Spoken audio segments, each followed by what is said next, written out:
Assalamualaikum warahmatullahi wabarakatuh. Kita akan mulai dengan materi pertama dari Islam dan KNU-an.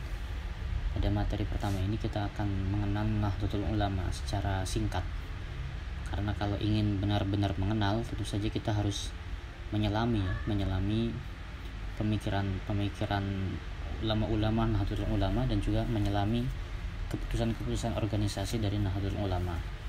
Tapi paling tidak dengan mata kuliah pertama ini kita bisa mengenal secara singkat dulu apa itu Nahdlatul Ulama. Meskipun mungkin beberapa teman-teman sudah banyak yang mengenal lebih jauh apa itu Nahdlatul Ulama. Nah, pada pembahasan kali ini ada 4 subtopik yang akan kita bahas. Yang pertama terkait sejarah berdirinya Nahdlatul Ulama. Nah, lalu kemudian visi misi Nahdlatul Ulama, lambang dan artinya, juga struktur kepengurusan. Nah, kita mulai dulu dengan sejarah yang pertama ya. Kita mulai dengan sejarah berdiri Nahdlatul Ulama. Nah, NU memang atau Nahdlatul Ulama secara organisasi dan kelembagaan juga fenomenanya berdiri tahun 1926. Jadi sejak 1926 inilah lahir organisasi yang bernama Nahdlatul Ulama atau kebangkitan para ulama. Tetapi meskipun secara zahir atau secara fenomena Nahdlatul Ulama itu baru lahir tahun 1926, tapi embrio kelahiran organisasi NU ini sudah ada sejak lama sekali. Kalau kita mau tarik mundur ke belakang, mungkin bisa kita simpulkan bahwa embrio pertama NU ini ya sejak zaman Wali Songo. Jadi sejak zaman Wali Songo itulah nilai-nilai yang saat ini diemban, saat ini dikembangkan dan dipegang oleh Nahdlatul Ulama sudah ada. Kita tahu bahwa Wali Songo datang ke Jawa lalu menyebarkan Islam di Jawa sampai Islam menjadi agama mayoritas di tanah Jawa dengan gerakan nir kekerasan, tanpa kekerasan, gerakan kebudayaan, gerakan penuh kemanusiaan. Nah, itulah nilai-nilai itulah yang saat ini dipegang teguh oleh Nahdlatul Ulama. Karena itu embrio Nahdlatul Ulama itu sudah ada sejak zaman Wali Songo. Jadi Nahdlatul Ulama yang ada saat ini itu kepanjangan dari spirit Islam yang dibawa oleh para Wali Songo. Karena itu ketika sejak zaman Wali Songo itu gerakannya itu bersifat gerakan kultural ya, gerakan kultural dengan praktik bermadhab, praktik Islam, ajaran-ajaran Islam tradisionalis seperti kumpul-kumpul untuk membaca sholawat, kumpul-kumpul untuk membaca manaqib, kumpul-kumpul untuk selamatan sambil berdoa dan sebagainya. Juga sudah ada pondok pesantren karena menurut beberapa data pesantren itu sudah ada sejak zaman sebelum Islam dan itu kemudian diadopsi oleh Islam bentuknya dan nilai-nilainya diganti kemudian dengan nilai Islami oleh Sunan Gresik ya, atau Syekh Maulana Malik Ibrahim. Nah, jadi secara gerakan dan secara nilai Nahdlatul Ulama itu embrionya sudah ada sejak zaman Wali Songo. Nah, lalu kemudian mulai tahun 1916 barulah NU atau Nahdlatul Ulama itu kemudian berusaha membuat semacam perkumpulan ya. Dan ini banyak dimotori oleh Kiai Wahab Hasbullah dengan persetujuan dari Kiai Haji Hashim Asy'ari. Tapi waktu itu masih bersifat gerakan-gerakan saja, perkumpulan biasa, belum membentuk organisasi yang besar. Nah, dimulai tahun 1916 ada Nahdlatul Wathon ya, ada perkumpulan yang disebut Nahdlatul Wathon atau kebangkitan tanah air. Nah, iya. Wacana-wacana yang dikembangkan oleh Nahdlatul Wathon itu adalah wacana nasionalisme kaum pesantren terutama atau nasionalisme Islam tradisionalis.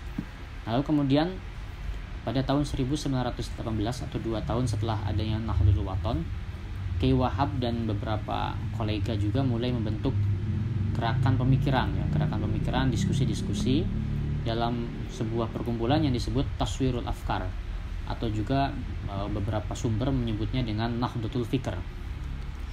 Nah, Taswirul Afkar atau Nahdlatul Fikr ini berarti kebangkitan pemikiran. Nah, dan ini berkembang cukup pesat karena Taswirul Afkar itu menjadi lembaga pendidikan yang memiliki beberapa cabang ya di berbagai kota. Lalu kemudian di tahun yang sama, tahun 1918, ada juga Nahdlatul Tujar ya, Nahdlatul Tujar. Nah, Nahdlatul Tujar ini berarti kebangkitan para pedagang ya, kebangkitan para saudagar. Nah, ini perkumpulan para saudagar muslim, dan tujuan utamanya adalah memperbaiki perekonomian rakyat kecil, karena memang anggota NU itu kebanyakan adalah rakyat kecil. Nah, baru kemudian 1926 berdirilah secara resmi organisasi yang kita kenal sekarang dengan Nahdlatul Ulama. Nah, jadi Nahdlatul Ulama ini meskipun berdiri tahun 1926, tapi embrio-embrionya sudah ada sejak tahun-tahun sebelumnya. Bahkan kalau kita tarik jauh, sudah ada sejak zaman Wali Songo dalam bentuk nilai dan praktik beragama yang khas, yang sampai saat ini diteruskan oleh Nahdlatul Ulama. Nah, itu terkait embrio.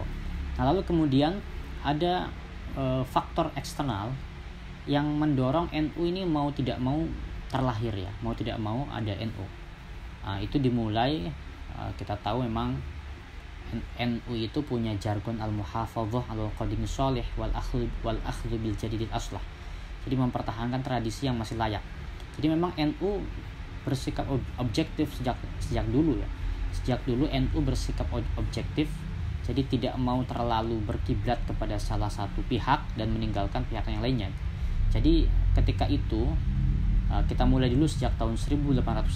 Jadi lahirnya NU ini sebagai upaya memperjuangkan kebebasan bermadhab. Nah, karena kalau kita melihat sejarah, katakanlah di tahun 1806 ya, 1806 itu lahir sebuah negara yang kita kenal saat ini dengan negara Saudi Arabia. Nah, negara Saudi Arabia ini lahir setelah Muhammad bin Abdul Wahab atau pendiri Wahabi itu kemudian melobi Ibnu Saud yang pendiri negara Saudi Arabia. Lalu dalam lobinya ini Muhammad bin Abdul Wahab menyarankan agar Ibnu Saud keluar dari pemerintahan atau dari kekhilafahan Turki Utsmani pada waktu itu. Nah, akhirnya Muhammad bin Abdul Wahab atau Ibnu Saud itu memisahkan diri dari kekhalifahan Turki Utsmani. Nah, jadi sejak tahun 1806 negara Saudi Arabia sudah tidak berada di bawah kekuasaan kekhalifahan Turki Utsmani, sudah berdiri sendiri. Karena itu kemudian secara mazhab pun berbeda.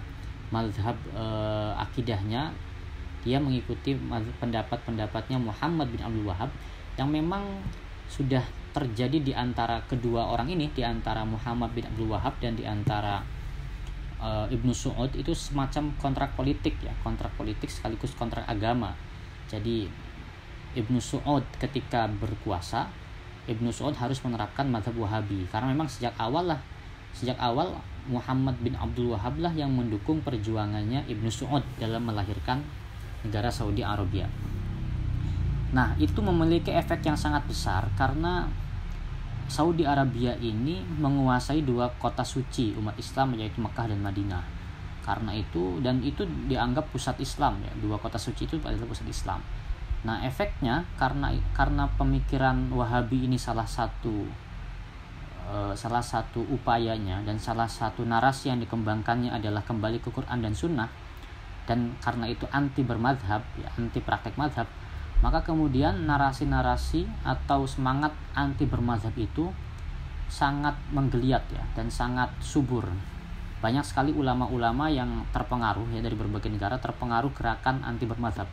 Di Indonesia pada waktu itu beberapa ulama yang terpengaruh gerakan anti madhab itu ya, salah satunya adalah organisasi Muhammadiyah dengan ulama-ulamanya menolak praktik bermadhab karena memang terpengaruh Islam modernis lah, yang dianggap Islam modernis.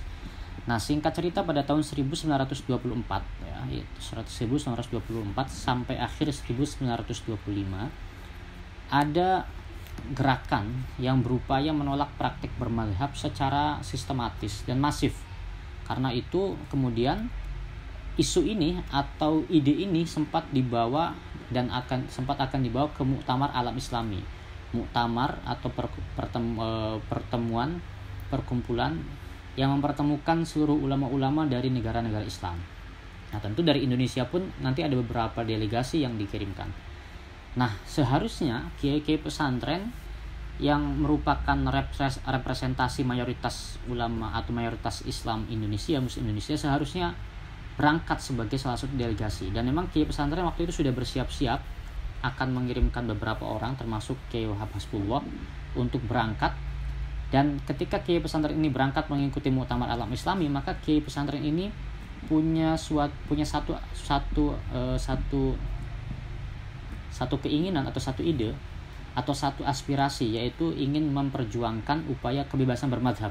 Jadi agar praktek bermadzhab itu tidak dilarang. Nah, tetapi kemudian kiai pesantren ini yang ingin berangkat ke Muktamar Alam Islami mengalami beberapa kendala dan ditolak kehadirannya dengan banyak alasan. Salah satu alasannya adalah karena kiai pesantren ini tidak memiliki organisasi resmi. Nah, karena dianggap tidak memiliki organisasi resmi lah, maka kiai pesantren ditolak keberadaannya. Karena itu pada tahun 1926 dibentuklah Komite Hijaz ya, sebagai upaya kaum pesantren untuk mengirimkan delegasinya yang membawa beberapa aspirasi, salah satunya aspirasi memperjuangkan kebebasan bermadzhab. Nah, sekaligus dipilihlah atau dilahirkanlah organisasi yang bernama Nahdlatul Ulama pada tahun itu. Nah, salah satu tujuannya adalah agar ketika kiai pesantren ini berangkat ke Hijaz atau ke Saudi Arabia untuk memperjuangkan aspirasi pesantren, mereka membawa bendera organisasi agar tidak ditolak keberadaannya. Nah, jadi faktor eksternal ini sangat mempengaruhi kelahiran Nahdlatul Ulama. Nah, jadi kita lihat bahwa sesungguhnya mungkin Kiai Haji Hasyim Asy'ari awalnya tidak terlalu memikirkan lahirnya sebuah organisasi baru ya. Tapi karena terdesak, karena faktor yang sangat mendesak, karena itu NU harus dilahirkan. Nah, itu terkait faktor eksternal dan embrio Nahdlatul Ulama. Nah, tapi kemudian di sini kita harus memahami sisi lain ya. Ada sisi lain yang harus kita pahami terkait lahirnya organisasi Nahdlatul Ulama.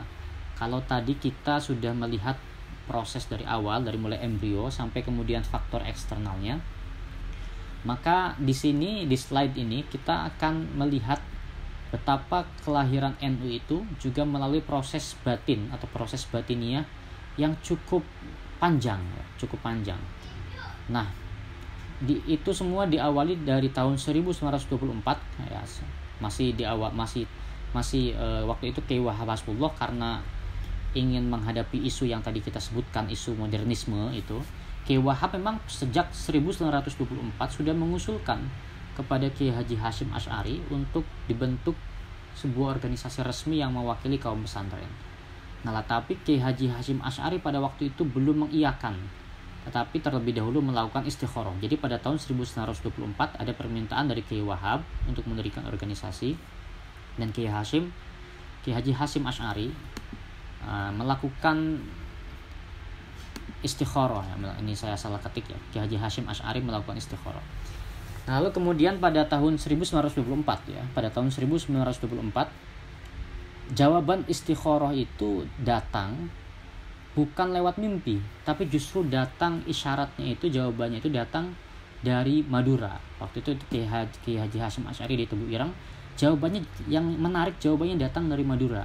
Jawabannya datang dari guru Syekh Hasyim Asy'ari yang bernama Syekh Khalil Bangkalan.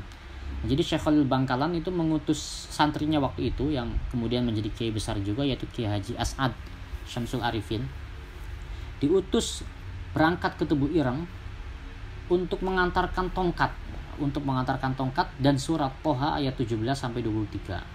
Nah, akhirnya berangkatlah Kiai Haji As'ad dan bertemu dengan Kiai Hasyim, menyampaikan tongkat dan menyampaikan surat Toha ayat 17 sampai 23. Nah, surat Toha ayat 17-23 ini menceritakan kisah tongkatnya Nabi Musa. Matil kabiyaminika ya Musa qala hiya asai atawakkau 'alaiha wa ahushu biha 'ala ghanami wa liya fiha ma'arib ukhra sampai akhir. Nah, di ayat itu, ketika ayat itu adalah percakapan pertama yang terjadi antara Allah dengan Nabi Musa. Jadi Allah bertanya, apa itu yang ada di tangan kananmu wahai Musa? Nabi Musa lalu menjawab, ini adalah tongkatku, dan seterusnya. Lalu kemudian disitulah Nabi Musa diangkat menjadi Rasul.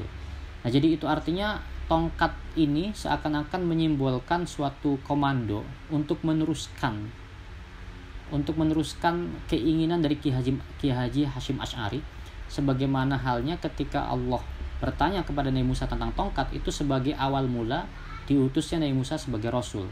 Nah, jadi dengan adanya tongkat itu, Ki Haji Hashim Asy'ari paham bahwa niat untuk mendirikan organisasi yang menaungi kaum pesantren ini diridhoi oleh Allah Subhanahu wa taala dengan tanda jawaban dan isyarat dari Syekhuna Khalil Bangkalan. Nah, tapi ketika Ki Haji Hashim Asy'ari ini menerima tongkat itu, Ki Haji Hashim Asy'ari belum puas, belum batinnya itu belum puas, belum juga didirikan organisasi Nahdlatul Ulama. Nah, karena itu kemudian datanglah jawaban kedua pada tahun 1925. Ada jawaban kedua yang juga jawabannya ini isyaratnya ini datang dari Madura. Nah, sekali lagi Kiai Haji As'ad Syamsul Arifin diutus oleh Syekhona Khalil untuk berangkat ke Tebu Ireng. Kali ini beliau membawa tasbih. Nah, ini saya salah ketik ya, bukan tongkat. Pada tahun 1925, Kiai Haji As'ad Syamsul Arifin berangkat membawa tasbih dan dipesankan oleh Syekhona Khalil ketika bertemu Syekh Hashim Asy'ari, selain menyerahkan tasbih juga menyerahkan atau mengamanati agar banyak-banyak membaca Ya Jabbar Ya Qahar. Nah, ketika itu kemudian Kiai Haji As'ad berangkat ke Tebu Ireng bertemu Kiai Haji Hashim Asy'ari dan menyampaikan pesan Syekh Khalil. Di situ Kiai Haji Hashim Asy'ari semakin yakin dengan isyarat yang ada. Karena itu kemudian pada tahun 1926 atau awal tahun 1926, 31 Januari 1926 bertepatan dengan 16 Rajab 1344 Hijriah, lahirlah organisasi Nahdlatul Ulama.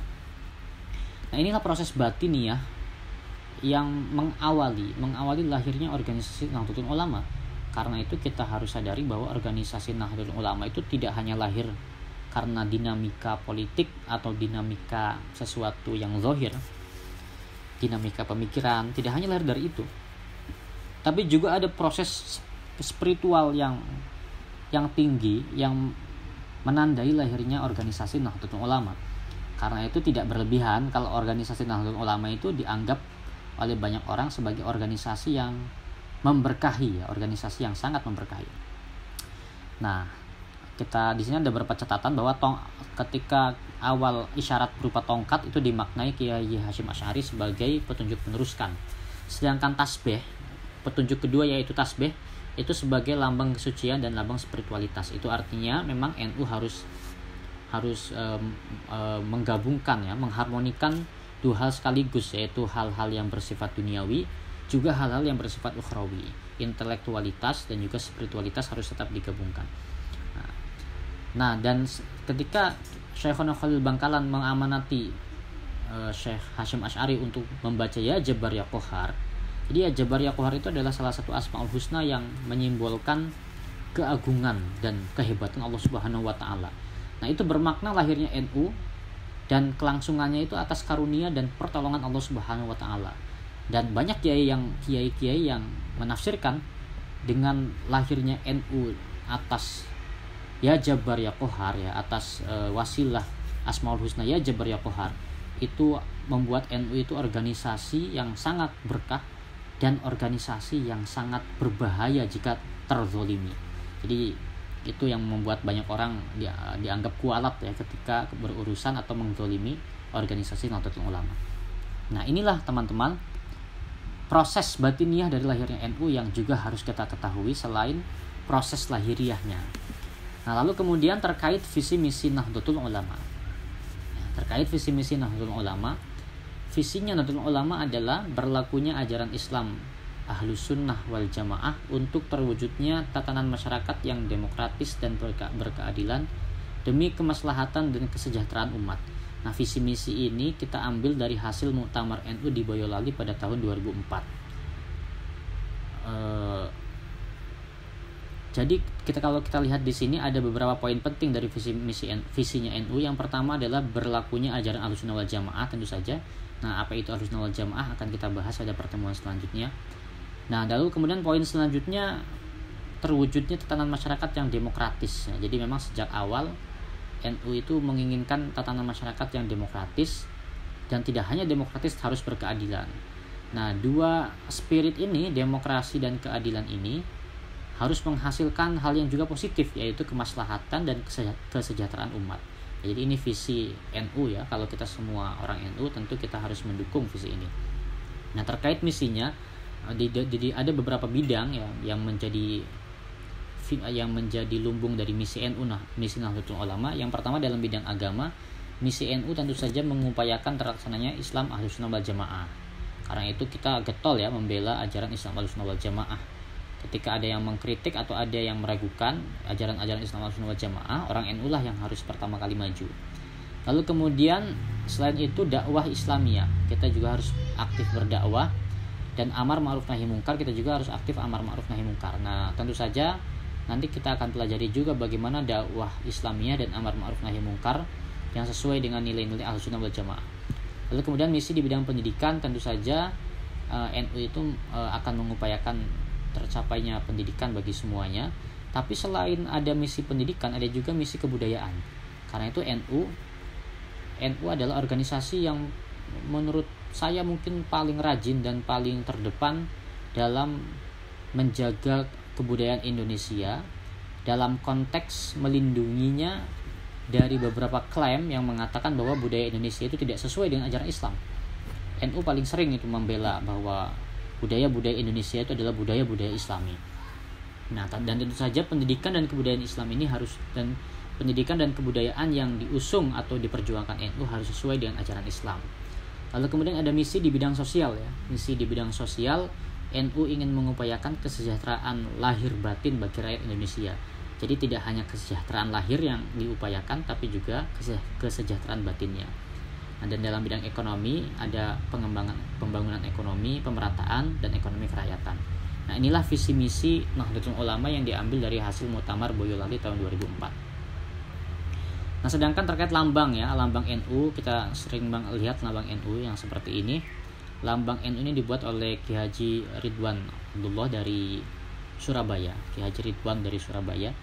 Nah, dan lambang NU ini sekali lagi hasil isyarat dari istikharah juga. Jadi waktu itu ketika Ki Ridwan diminta untuk membuat lambang, karena Ki Ridwan ini memang punya darah seniman, Ki Ridwan juga beristikharah dan dalam mimpi melihat jagat ya, melihat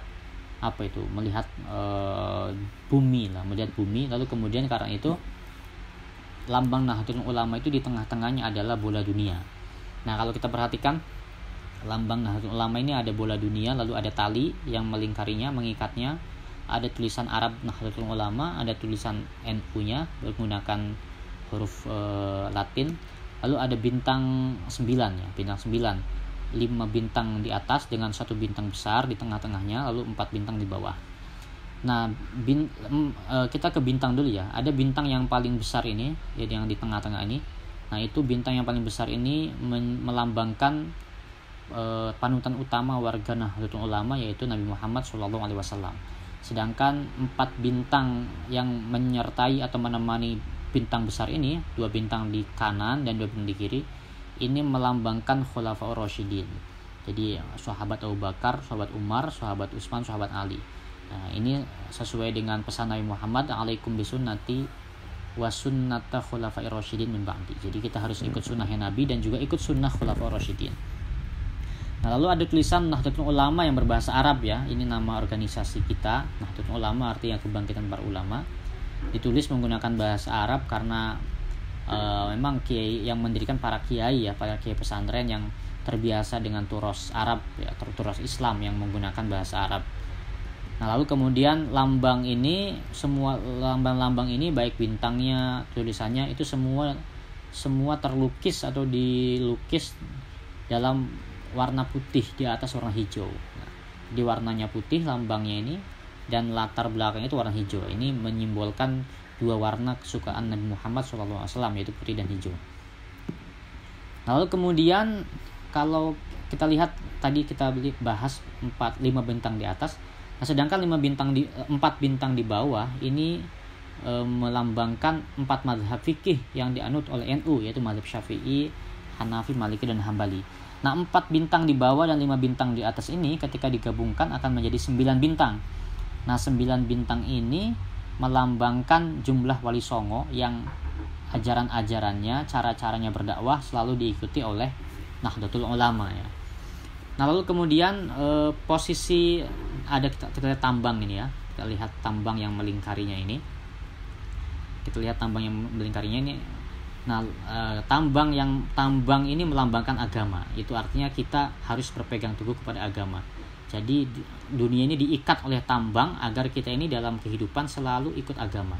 Tapi kalau kita lihat ikatannya ini tidak ketat ya. Ikatannya tidak kuat, tidak keras, tidak ketat. Nah, itu menunjukkan fleksibilitas NU. Dan ya, NU itu harus fleksibel. NU itu meskipun ikut aturan-aturan agama, tapi dalam menerapkannya harus fleksibel, harus juga melihat keadaan-keadaan sekitar. Nah, untayan tambangnya ini kalau kita hitung ya, saya juga tidak pernah menghitung ya. Tapi kalau ada teman-teman yang mau menghitungnya, untayan tambang ini berjumlah 99. Nah, itu melambangkan Asmaul Husna ya, melambangkan 99 nama Allah yang Maha Suci.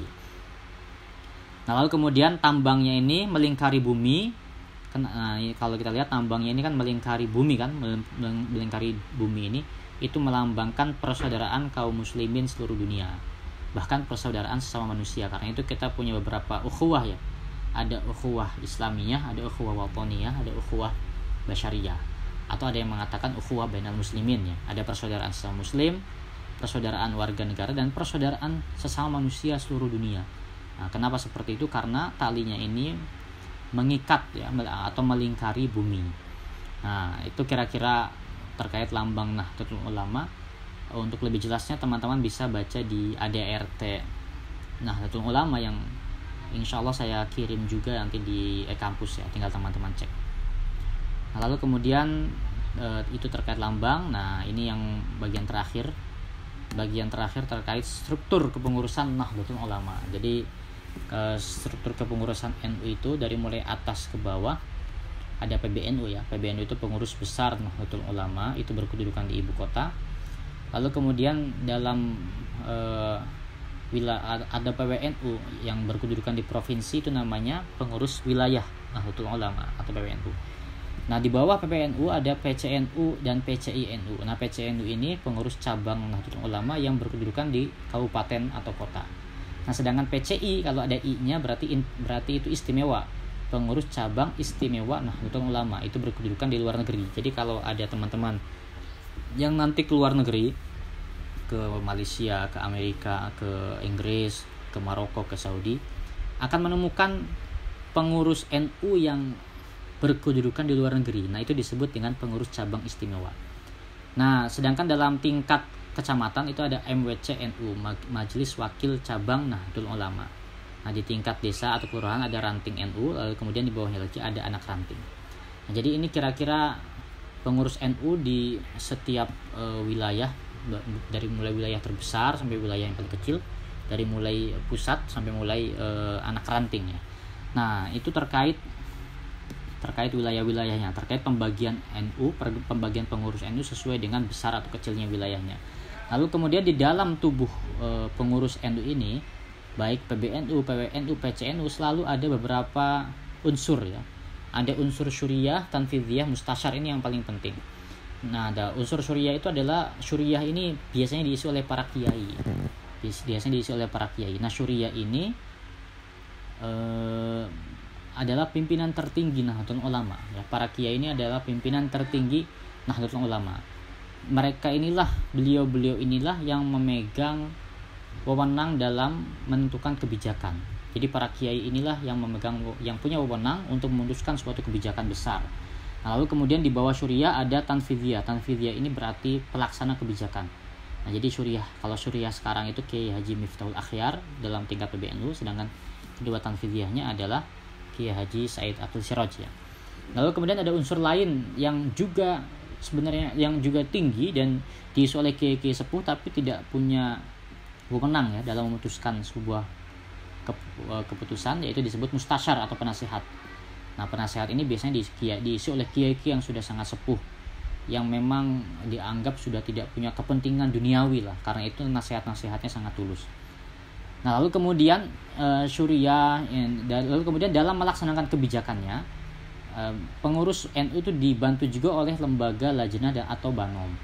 Nah, apa bedanya lembaga lajnah banom? Kalau lembaga itu adalah perangkat organisasi NU yang berfungsi sebagai pelaksana kebijakan NU yang berkaitan dengan bidang tertentu. Jadi lembaga ini tugasnya adalah melaksanakan kebijakan NU dalam bidang tertentu.